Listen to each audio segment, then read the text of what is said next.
Okay, great.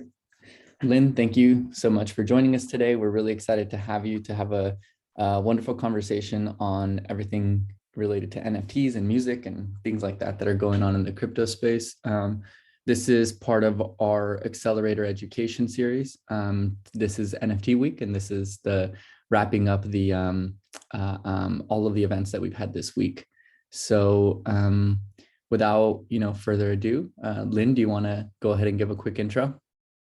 Yeah, hi guys. I'm Lynn Dai. I'm the co-founder and CEO of OneOf.com, the green NFT marketplace for music. So I'll get into that a little bit later, but kind of an interesting connection to Stanford. So that was my first choice for undergrad, and the application deadline was so early. It was like December something, and I didn't get my application completed until like I think January 2nd.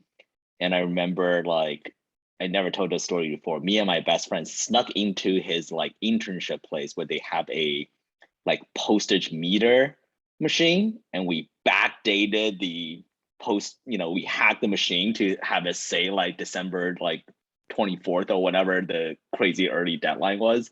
And then sent it in, and it was still too late. They're just like, whatever. Incredible. So I ended up going to Carnegie Mellon, and there kind of started my first company out of my dorm room at CMU. Built a social network, the first social network for teens, about 5 years before Facebook and 4 years before MySpace. So we end up actually taking that company public. So crazy story about kind of first company out of your dorm. So I'm like a big believer of just like start building things when you are at school, because this is like the most resources you're ever like readily available to you, and you like don't have to worry about a job, and you can build some like really incredible product. Yeah, so fast forward, just really had spent time at both like big companies, media companies, entertainment companies, as well as a couple of different startups. About 6 years ago, really start paying attention to blockchain through one of my mentors, the VC Bill Tai, who's San Francisco based, aka known as the Kite VC, because he go kiteboarding. He was one of the partners at Charles River Ventures, and he used to just they did like the first investment in Twitter and all of that, and he liked kiteboarding or kite surfing so much. He used to have his assistant put on his calendar like make up some important meeting so he can go into the bay when the wind was good, and he'll go kiteboard.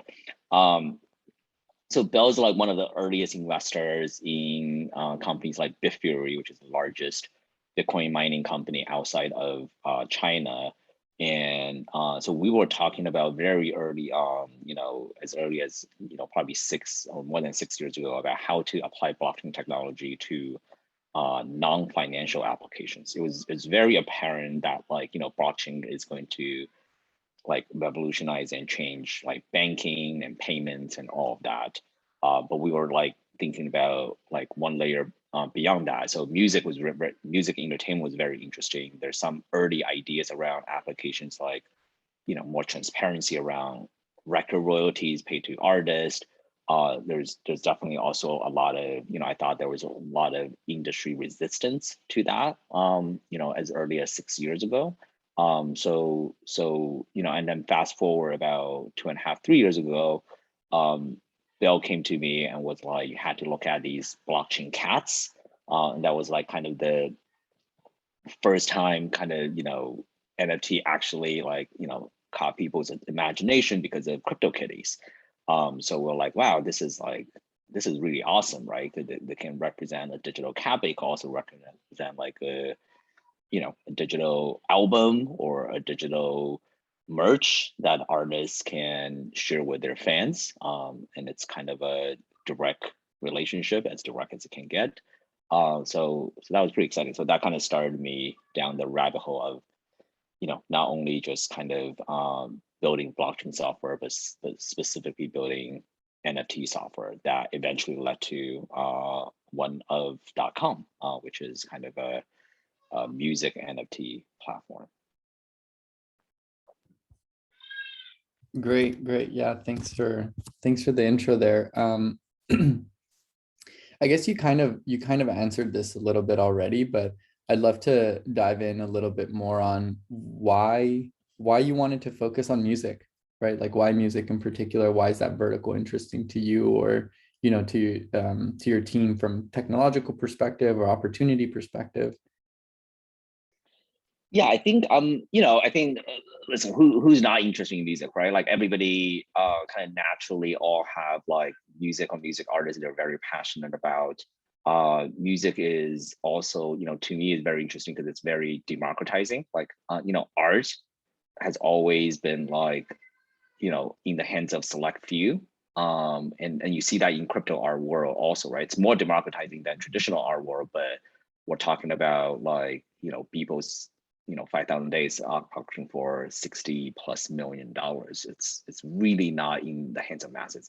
Music always had this interesting, it's kind of a double-edged sword. Music ever since Thomas Edison invented recorded music, it's been very democratizing. It's like you don't have to hire a musician. You can basically pay like recently 99 cents for a download. So that's very affordable, but it kind of commoditizes music, which I don't like, right? So,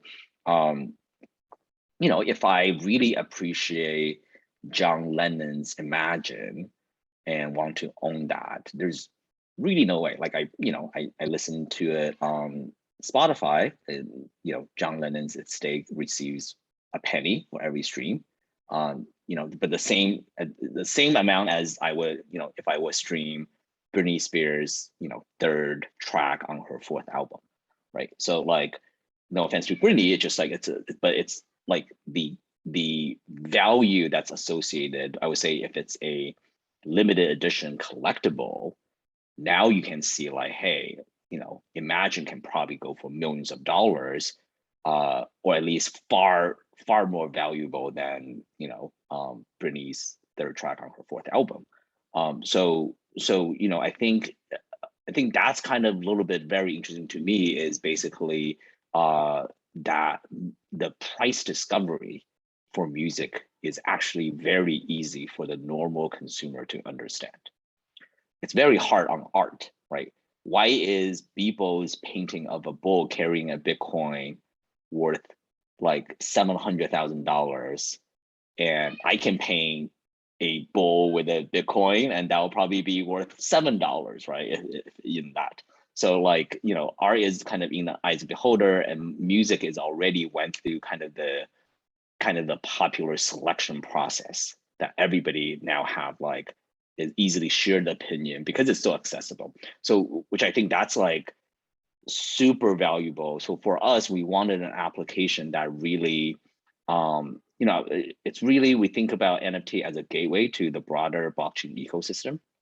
And what I care about is not the existing 5 million or 20 million, depends on what data source you look at, like people that's already on blockchain around the early use case of trading, right? So and financial applications. What I really care about is how do we get the next 100 million people onto blockchain? How do I get my mom onto blockchain? How do I get like my little cousin onto blockchain? That is not like kind of the use case is not like, hey mom, like let's mortgage your house and put it in like Shibu, and like you never heard of it, don't worry. What does it do? It doesn't really do anything, right? So like that's a very hardcore, that's a very limited use case, but I can totally like sell her on the idea of like, hey, maybe Elton John's her favorite artist, right? Like, or Madonna, right? Like, so it'd be like, hey, like there's like like your favorite artist is putting out this like collectible that represents like his best work or her best work, and it's $100, right? Like go buy it, and then they're like, oh, this is not that scary. So you need, I think for the mass consumer, you need a not so scary use case, right? So this is the same as the early days of the internet. Like when I was first kind of programming at like high school, it was like internet, it was just like, it's cooler that like nobody else knew how to do this. We were like, kind of dial-up modem, and like we would will command line everything, right? So, and then it was just like, okay, well, like, AOL put together this interface where everybody understood.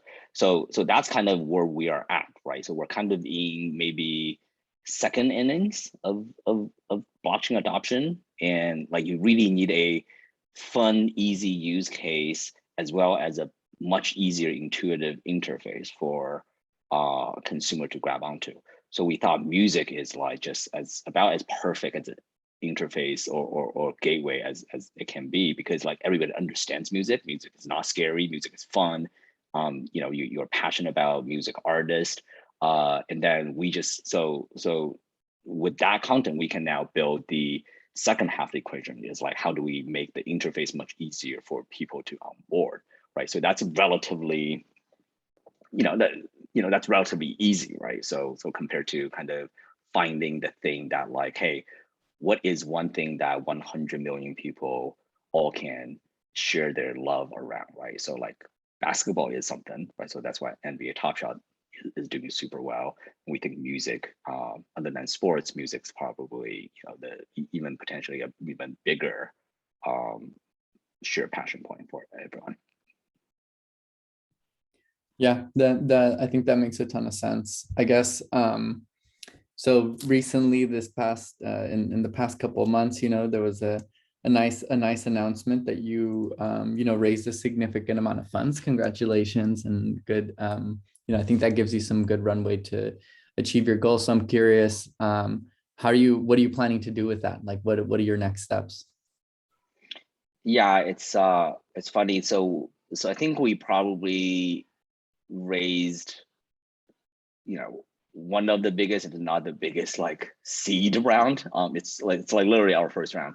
And I saw Crunchbase, like CB Insight actually put out the newsletter this last week, was like basically like the term unicorn is meaningless because everybody is a unicorn now. I'm like, oh my God, we raised the biggest seed round and we ruined like the term unicorn. So I think what we're looking at is what we are trying to build is like really bigger than just a marketplace, right? So it's not just like a place where you can like, musician can, offer their music for trade. We're really trying to build a whole ecosystem where, and a trusted brand where kind of non-crypto native user can be onboarded and into the ecosystem. So there's a lot more services. So like kind of NFT just like kind of the first step, right? So like once you have your NFT, we make the UX super simple. So you're not required to know how to open a crypto wallet before you get your first NFT. You just sign up with the email and phone number. We verify you are a human being, and then you can just use a credit card and buy your first NFT, right? So there's NFTs on the platform for as little as like $5, so that you can buy. So like you can kind of complete that whole process in like 2.5 minutes. You're like, okay, well, that wasn't such a hard experience. But then once you get into the community more, and the NFT community is so rabid that like it's really community. It's like a technology that's really built around communities, right? So if you're really a Doja Cat fan, her NFT that's for sale or for resale on our market on OneOf.com right now is like, literally ranges from like $5 up to $18 million, right? There's the one of one Doja Cat NFT that's like listed for sale for $18 million right now. But you can get in, like everybody is in the same community, right? You get access to a private channel on the Discord server that you can just talk all day long about Doja Cat. And then like we have, we're in there dropping like special prizes every day, right? If you answer like trivia question, right? So now when you are in that community around your first passion, you really have two passions, right? So one is you're passionate about that artist, and two is you're either passionate or you're curious about NFTs and blockchain and crypto. And that's like the other 4,000 people that bought the same item like as you, right? So now you are sharing kind of, even if you never held crypto before, now you're in this community and you're chatting with people, and people like, as fun as like whatever Shibu is going to the moon, they're like, well, what is that, right? Like now you're more curious on like what is possible with blockchain and crypto. And then we basically have a safe way of like start introducing you into other process, right? So now maybe you're now curious about like you will want to custody your own NFTs. Right. So like, well, you need to sign up for a wallet. Well, why do I need to do that? And how do I do that? Well, like now we have a very easy wallet for you to use. So like I think through both kind of it's not a hard sell of product, but it's kind of a community helping you on board. And we just provide kind of a more of a branded, guided, holistic experience. It's more of a like, I hate to use the kind of the analogy of Apple versus PCs. It's more of an Apple route, right? So where everything is kind of a little more protected, guided, but like everything front to end is a very beautiful experience and very easy to understand experience. And versus kind of like early PC days, you just like kind of like go figure it out, right? So your account could be hacked and could be viruses. I mean, that's like similar to like kind of what happens, like you go get yourself a wallet and then like, somebody hacks your like C phrase or whatever. So we're kind of taking a little more of a Apple approach to this. So.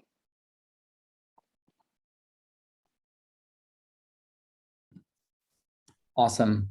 Thanks for sharing that. I guess you've touched on this a little bit as well, but I'm curious, maybe on let's say a longer time horizon, perhaps, how do you see the future of NFTs and the music industry evolving together? Like, how do you think people are gonna, use these, NFTs for music in the future?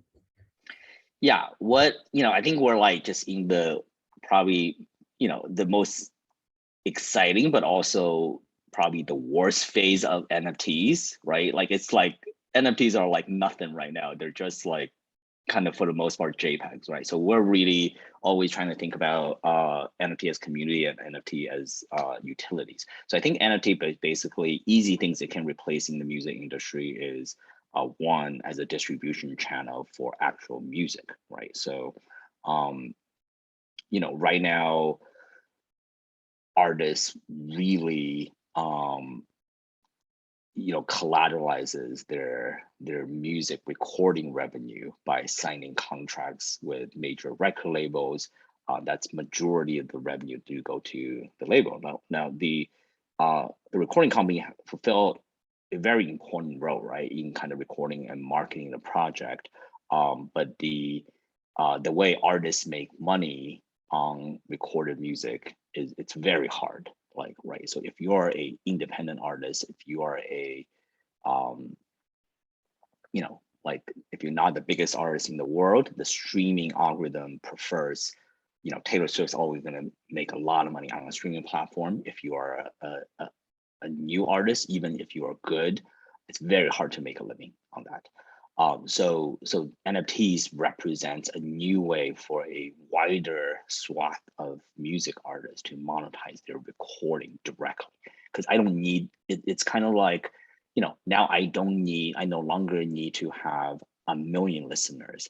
I can just have 1,000 fans that is really appreciate my art. And I can keep putting out like more and more art because I can at least make a living doing music full time. If everybody, right, just start paying $100 for my NFTs. So that's really fundamentally important in kind of widen the ability for musicians to make art as a living. And if you think about the second stream of revenue in music, it's touring revenue, right? Like tickets are, this is like easily replaceable by NFTs. And not only that, but the NFT can come with like a souvenir experience, right? So like right now you kind of collect your ticket stub, but what if that actually comes with like, highlight moments, or like, just like when you are leaving the concert venue, you want to buy that t-shirt, maybe it's a digital souvenir. So changing the touring and concert experience landscape. And that could be kind of interactive, right? Like imagine if like, Doja Cat's on stage and then she's like blows a kiss into the crowd and you raise your phone and then there's an AR filter that catches that, like there's literally a kiss flying at you and you catches that, right? And that becomes an NFT you can claim.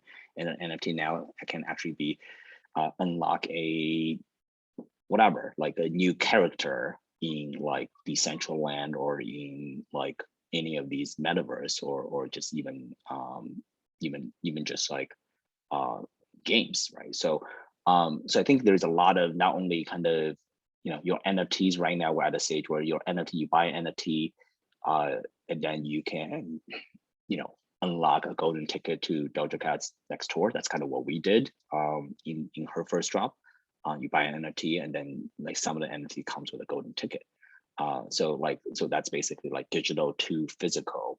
But like I think what it will go to will be very exciting is kind of what I just described, kind of going from physical to digital when you're at a concert, when you're at a festival, right? Like you turn on, you open your phone and there's an AR filter and you actually grab an NFT that actually now give you more utility or access to the digital world. And then the last major segment of the music revenue for an artist is songwriting royalty, right? So that's the biggest place where I think blockchain technology in general can really revolutionize this. It's just like such an opaque process where like how the publishing companies are collecting royalties and paying out to artists, but it's also the hardest, right? Because the major publishers are not really incentivized to be transparent.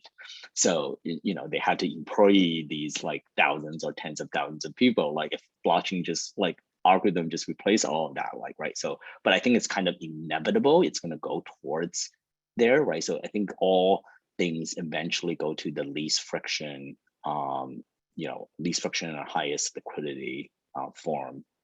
So because this is kind of an unstoppable technology in the way where this will replace a lot of the manual accounting, non-transparency in the industry, which is like, but that's probably the hardest component of the music business where blockchain can and will tackle. So Yeah, that makes a ton of sense. I guess I'll ask one more question and then I'll just open it up. I see some folks typing some stuff in the chat as well. So my last question here for you is, we're running this accelerator. So I'm curious if you have any advice for students who are interested in building or being part of the NFT space. Any particular pain points that you think exist, or particularly good opportunities that you think our students should be considering as they go through the idea generation process? Yeah, I think it's like super exciting. You guys have accelerated do this. Like anything in NFT is worthwhile doing right now, right? So it's just about experimenting, and you guys have the resources and community around you to build this. Just try whatever crazy idea you can think of. Just try it, build it. What's going to happen because you guys probably never went through a down cycle of crypto. There's going to be NFT winter.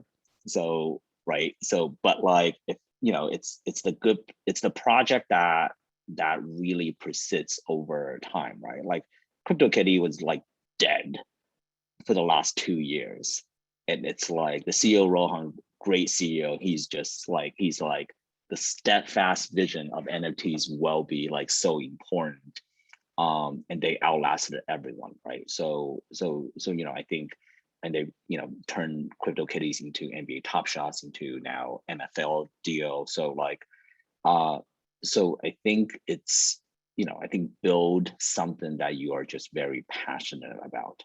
You're not going to have time to really build something for like a money grab right now, because like I think crypto will go through its cycles. So it's very important, just use this time to build something in the NFT, in a genre or vertical that you're really passionate about, that you will stick with it for the next year or 2 years, and then you're gonna come out like 2 years from now, it's gonna be the biggest whatever NFT thing in that vertical. That's what's gonna happen. Like, there's gonna be a lot of weak hands that basically is gonna, like, once the market has a downturn, everybody gonna be like, oh, I'm a cannabis entrepreneur now. So like, there's so many people I knew in 2017 that basically is like no longer in the blockchain industry. So you have to like really find something you're passionate about and stick with it. Yeah, that's super helpful. Yeah, I think hopefully that'll resonate a lot with the folks. Manu, do you want to ask your question?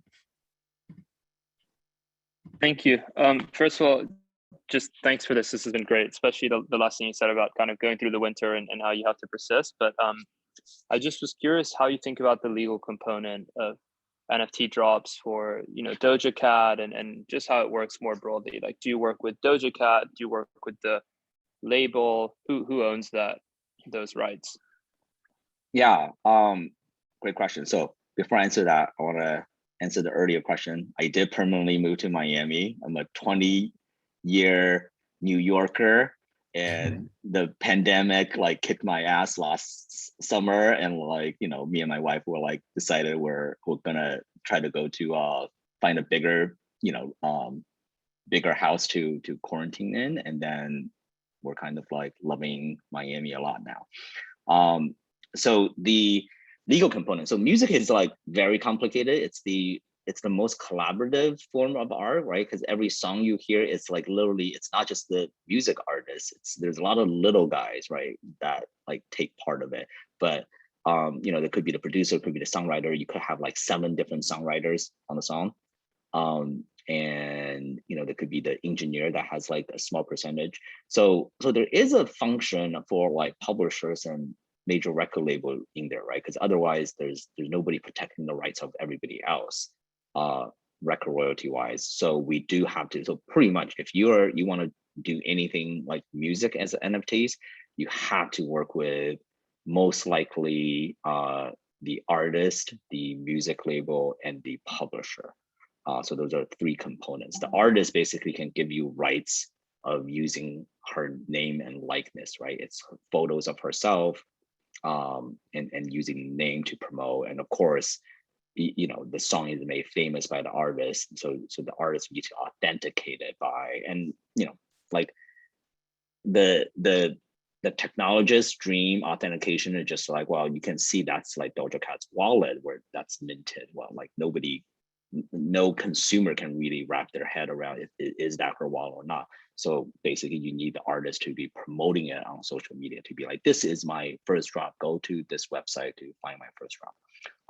The record label basically have to like approve rights to this specific song to say like, hey, you can sell this song as an NFT or use this song, include this song as part of the NFT, but like you have to like account back the sales or attribute part of the sale to us because we already had a record deal with artists. Usually some artists are now like basically have their rights back or have rights to their future works, but most of the case how the record industry, recording industry works is like you collateralize the next 3 albums that basically belongs to this label, and the label basically writes you a $5 million check to say go make 3 albums for us. But because you already took their money, you basically have agreed that like, hey, okay, well then like whatever 50% or 70% or like even more of the recording revenue go back to the label first before you start seeing any revenue, right? So nobody, it's a very it's a very aggressive mortgage your future model. So which kind of I think long term blockchain offers artists more and more freedom to sell directly to the consumer, which is really exciting. And then the same thing on the publishing side. So basically, if you take a, there's publishing, if you just sell the song as is, there's publishing royalty that you need to pay to the writers, but it gets trickier. So there's a sync right. So if you actually are taking like a famous song, if you're taking like Britney's Baby One More Time, and then you want to create a new crypto like animated crypto art depicting a new interpretation of like, the Free Britney movement with that song underneath that.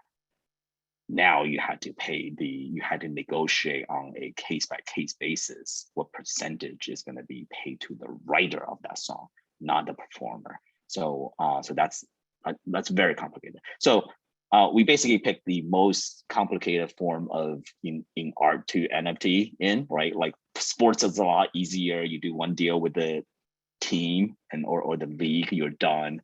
Art is far easier. You just basically get one artist to sign over their rights. But we're enjoying this, and I think this is understanding. Like I think we probably understand in the NFT space how to navigate the music world better than anybody else, and that's kind of why we are, we have a kind of a natural competitive advantage in that.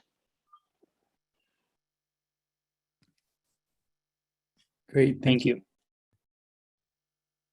Laura, do you want to ask your question? Sure. Hey, Ricardo. Hi, Lynn. Thanks so much for being with us. I was curious to hear more about how you're thinking of what types of NFTs to offer, and you're touching on it a little bit, but I was wondering how you guys had thought about if you were going to offer revenue share type NFTs or more of the current kinds of NFTs you guys are selling. Yeah, so right now we're doing a lot of collectibles and experiences, right? So it's either just like something that represents a famous piece of work. So it's music or art depicting that famous piece of work, and we just need to clear the rights to it, which is a very complicated process.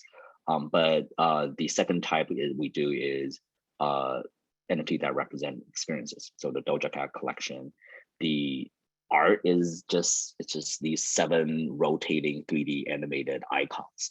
And then each depends on what color you get, it actually has different utilities and have different level of chances of getting backstage passes or concert tickets to her next tour. And then if you got the one of one, which is like, you won that through an auction, you get a super VIP experience. And then you get like basically, you also get a, guaranteed, free gold tier NFTs in every future drop. So, and then these NFTs we're trying to think about like, hey, can NFT itself be gamified?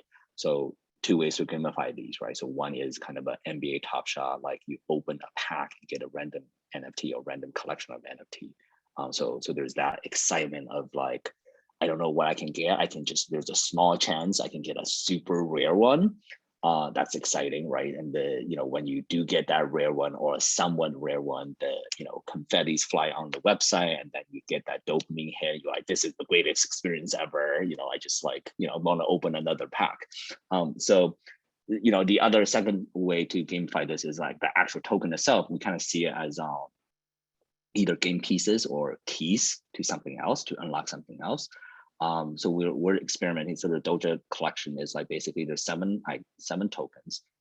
So any 3 of them can combine into a combiner token into like, right? So basically if you pick any 3 of them, it could be the 3 of the same one or 3 different ones. And there's basically 296 combinations. It basically, if you say like, I want to combine them, what we do is we burn the original 3. You now get one super rare token, right? That like even represents like more access and more content and all of that. So now, but like if you could also decide to hold the original tokens, because if everybody else start burning their tokens, then there's only the original token going to be super, super rare. So there's like that game of like, if you want to really like be deep into like scarcity. So we have like a scarcity type of game. What we haven't done yet is distribution of promise of future income or royalty stream. It's not because we don't want to do it. It's not because the artists don't want to do it. It's not because the fan don't want to do it. It's because the federal government doesn't want anybody to do this. Then it will basically clearly represent a investment, right? So it's very tricky. So you can then it's a security, it's unregistered security. You need SEC approval, so you can't sell right? Like I can't just say in the non-crypto world that like, hey, like, I'm gonna give you my like, a percentage of, I'm an Uber driver, I'm gonna give you a percentage of my Uber driving income, right? Like, and then like, if it's a really famous person that says that, like then like everybody is like, oh, that's gonna be worth a lot. So like everybody pays $1,000. He took the money, he like, took 2 trips, and then like everybody gets screwed. So it's like kind of there are, understand there are basically like a lot of rules and laws like to preventing people from like taking advantage of scamming people basically. So like this is like kind of like, this is the one use case where artists and fans really want to do, but the the regulators are so far behind in like kind of finding a compliant way for people to do it. So it's very few companies have really been able to do this. Thanks.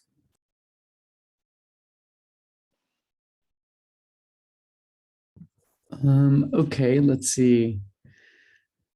Isabel, do you want to ask a question? Yeah, absolutely. And thank you so much for being here today. I guess my question is more around the customer base today and those that are participating in the OneOf drops in the marketplace in the community. And are those people who are kind of identify more primarily as music enthusiasts, or more that are kind of also participating elsewhere on the kind of in the blockchain community?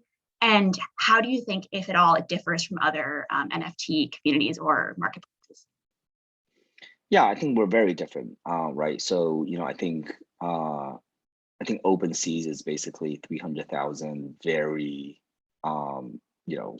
deep blockchain enthusiast, and less of a art enthusiast, and maybe like 1 or 2% of people really care about the art aspect of it versus just like, the ability. Well, I think there's definitely the ability to speculate on platforms like OpenSea and all of that, right? Because they're just like so many different generative collections right now. There's a panda, there's a bear, there's like whatever the that is kind of fun, but really is somewhere between not really kind of art, right? Like people are not buying it for the art aspect of it. On our platform, it's like, by number of users, it's actually predominantly music enthusiasts, right? But by volume transacted, right? By payments and purchase, it's still more dominant blockchain enthusiasts, right? So the higher end items, in the Doja Cat collection, it starts at $5. The one-on-one auction went for $188,000. So certainly the final bidders in the auction are very savvy blockchain people. This is not a auction you can do with a credit card, right? So it's you're basically collateralizing your Tezos or ETH to make the auction mechanics work.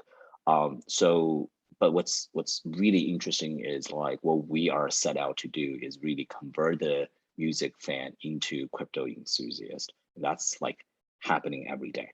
Like I'll do AMAs in our Discord where like, well, like, okay, next person ask a question like, you're gonna win a whatever, you're gonna win like a free NFT, or you're gonna win like $50 or whatever.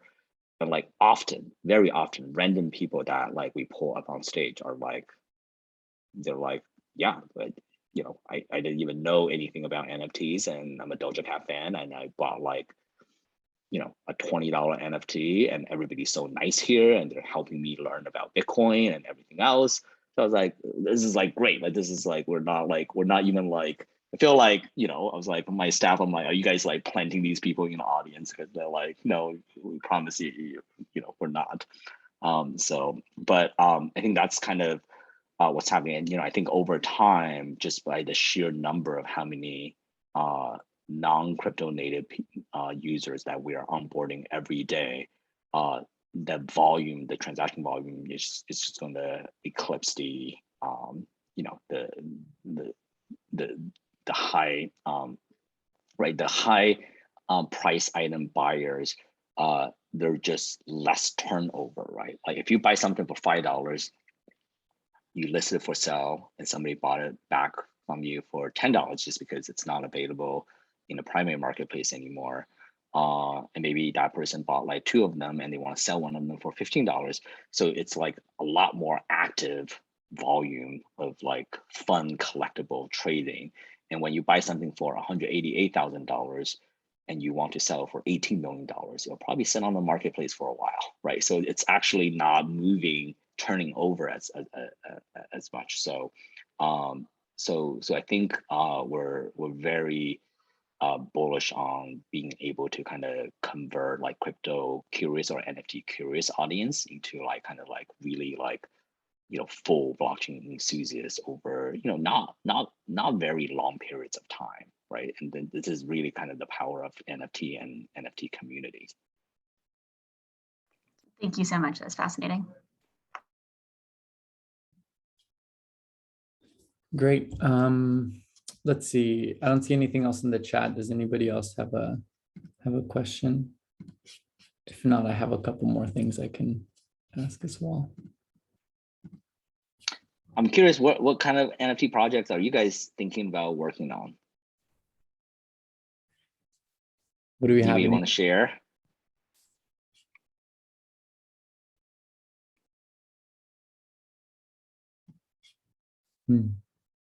Let's see, Laura.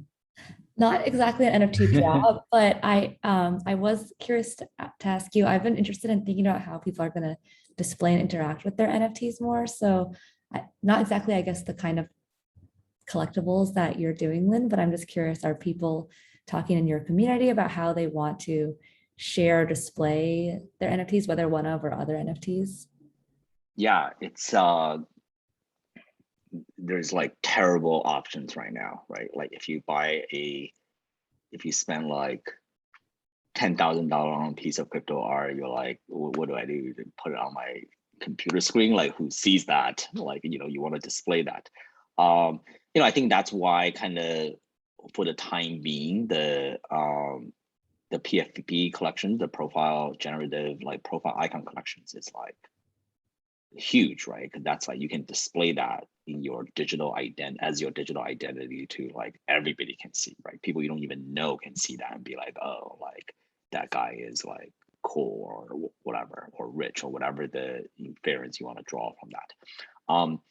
So you know, I think there are hardware companies that's doing like really interesting things, but it's basically it's basically just like repurposed TV screens, right? So you know, what's really, I think AR VR is like not quite there yet, just because like there's a lot of also great metaverse kind of projects I think will gain traction over time. But right now it's just, you know, because think about like we live in such a multi-sensory world. It's actually very hard. We're so used to doing multitasking and doing so many things at a time. It's actually very hard to convince you to say like, just go into your VR goggle and shut out everything else, because you actually don't do that in anything in your life, right? Like when you're in your class, you're probably, I don't know if it's allowed to have phone or whatever, you're probably kind of multitasking in some way. So, and then AR experience is like, you know, I think have more potential, but right now it's still like, it's very cumbersome. You're limited to, you have to hold up your phone, right? So like you're basically limited to this like 4-inch screen, and then you're like, have to hold it.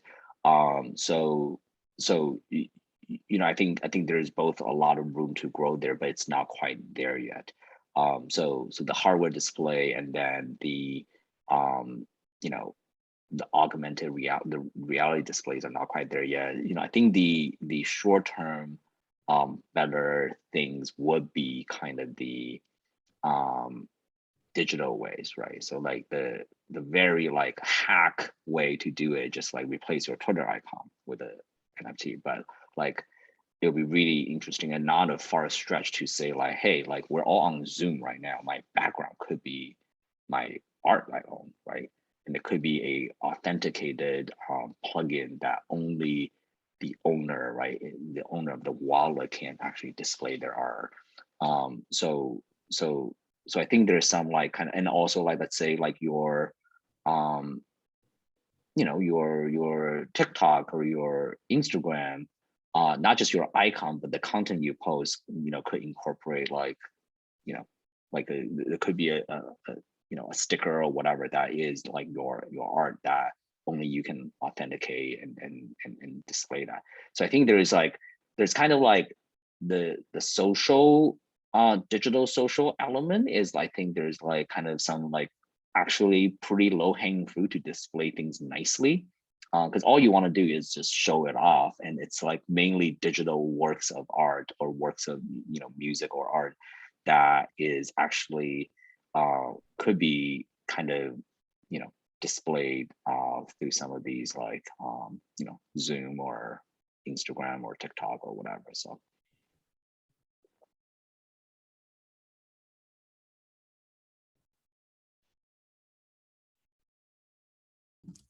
Great, awesome. Let's see. I think I can have a few more questions here. We have like 10 minutes left. I think, yeah, I think another thing that like a group of us has been thinking about is around sort of like the user experience for NFTs. I think you brought up an interesting point around it being kind of like marred by, what seems like scammy behavior and things like that. So a few of us have been working on a project that is trying to find a way to design a smart contract that has like a good functionality that allows you to do fair launches and things like that in NFTs. So lots around that as well. And then I think, let's see, so maybe last couple questions for you.